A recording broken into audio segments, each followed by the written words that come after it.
একটা কোরআন শরীফ পোড়ানো হয়, কোরআন শরীফ পড়াইয়া ওটার ছাইয়ের সাথে খাসির রক্ত মিশাইয়া নিয়ে এই জাদুটা করে। এটা করছে হইলো আমার মামি। আমার এই মামি হইলো শয়তান পূজারী, সরাসরি সে ইবলিশের পূজা করে। একটা সম্পত্তি নিয়ে একটা ঝগড়া লাগছিল, তখন থেকে শত্রুতা শুরু করছে। গ্রামের যেই পরের যে কবিরাজ তাকে আমার ভালো মনে হয়েছে, কারণ সে পানি পড়া দিলে বা খাওয়াইলে তৎক্ষণাৎ ভরটা চলে যাইতো, স্বাভাবিক হয়ে যেত। পরে উনি বললো যে ওর ভিতর তো সমস্যা অনেক, এইগুলা সব রক্তে মিশে গেছে, এটা একটু সময় লাগবে কিন্তু ঠিক হয়ে যাবে। তারপর ওই ভাই চিকিৎসা শুরু করে, করতে করতে 2 মাস হয়ে যায়। 2 মাসে যা অবস্থা আল্লাহ, মানে আমি আমার আব্বা আমাদের এমন পায়ের থেকে মাথা অব্দি এমন কোন জায়গা নেই যেখানে ওই ছোট ভাইয়ের ভরকর অবস্থায় লাথি ঘুষি খামসি খাওয়াই নেই, যেখানে আমরা 3টা মানুষ এক প্রকার আহত হয়েছিলাম বলতে গেলে এই ঘরের ভিতরে। তারপর ওই ভাই দেখতেছিল, ওই ভাই বলে যে এটা তো আসলে অনেক বড় একটা কাজ, এটা হাত দেওয়ার সবাই বুঝি নাই, এটা আমার ওস্তাদের কাছে ট্রান্সফার করে দিই। গেল ওস্তাদের কাছে গেলাম, ওই ওস্তাদ দেখা বলে যে ভাই এটা তো যেই কাজ করা হয়েছে আপনাদের উপর, মানে এটা কোন টাইপের জাদু, মানে তার নিজের অভিজ্ঞতাও সে দেখেনি যেটা কোন লেভেলের জাদু। বুঝাই গেল মানে সে নিজে আমতা আমতা করতেছে এরকম করে, অভিজ্ঞতা তার আছে কিনা বা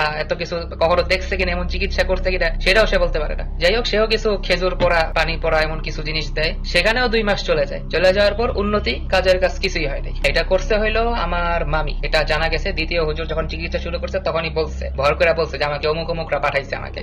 ওই মামির জাদুকর এটা আমরা জানতাম একটু একটু, এবং ওই মামির মাও জাদুকর, এবং আমার মামাদের সাথেও সম্পর্ক নাই। ঘটনাগুলো তো ঘটছে, একটা সম্পত্তি নিয়ে একটা ঝগড়া লাগছিল 2019 সালের দিকে। এই ঝগড়ার জন্যই তারা তখন থেকে শত্রুতা শুরু করছে সম্পত্তির জন্য, এবং টার্গেট করছে আমার ছোট ভাই, যেহেতু ও ছোট মানুষ এই জন্য।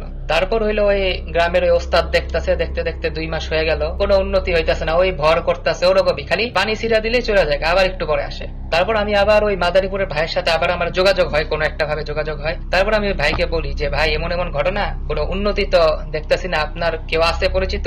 তখন উনি এক ভাইয়ের নাম্বার দেয়, ওই ভাই বরিশালের, আমি ভাইয়ের নাম বলবো না। ওই ভাইকে অনেকেই চিনবেন, তার বাবাকে চিনবেন অনেকেই, কিন্তু উনি তার ব্যাপারে কখনোই পাবলিক করতে না করছে। তার বাবাকে অনেকে এক নামে চিনে ফেলবে বরিশালে যারা আছে। পরে ওই ভাইয়ের নাম্বার দেয়, আমি ওই ভাইয়ের সাথে যোগাযোগ করি, ভাই আমাকে একটা শিডিউল দেয়। তখনও আমার ছোট ভাই ওই গ্রামের হুজুরের কাছেই চিকিৎসা করতেছে। ওই ভাই প্রথমে আমাকে দেখে, আমি মূলত আমার জন্য প্রথমে বলতে পারি আমার কিছু সমস্যা আছে। তারপর ভাই আমাকে দেখা বললো যে আপনার উপর তো রিজিক ধ্বংসের জাদু করা, চেহারার মধ্যে বান মারা, আর হইলো মাথায় আশেক জিনের নজর। তখন উনি কাইটা দিল সব, কাইটা দিয়া বললো যে আপনি একটা আমল করেন, সূরা বাকারার 102 নম্বর আয়াতের আমল, ওয়াত্তাবাউ মা তাতলু শায়াতিনু আলা মুলকি সুলাইমান ওয়া মা কাফারা সুলাইমান। ওই আয়াতটা 21 দিন প্রতিদিন 70 বার করে তেল পানিতে ফু দিয়ে ব্যবহার করবেন, ইনশাআল্লাহ সমস্যা কমে যাবে। তারপর উনি আমার ছোট ভাইকে দেখে এবং বাসাটাও একটু চেক দেয়, বললো যে আপনার পুরা বাসা তো লক্ষ লক্ষ বড় বড় জিন দিয়া ঠাইসা আছে, আর ছোট ভাইয়ের ভিতর বললো যে ওর তো শরীর জিন দিয়া ঠাসা। তারপর বলে যাচ্ছে ঠিক আছে, এখন অন্য জায়গায় চিকিৎসা যেহেতু করতেছে করুক। এরপর আমি আমার আব্বাকে ওই ভাইয়ের কথা বলি যে এরকম এরকম, বা শুনা বলে যে চিনি না জানি না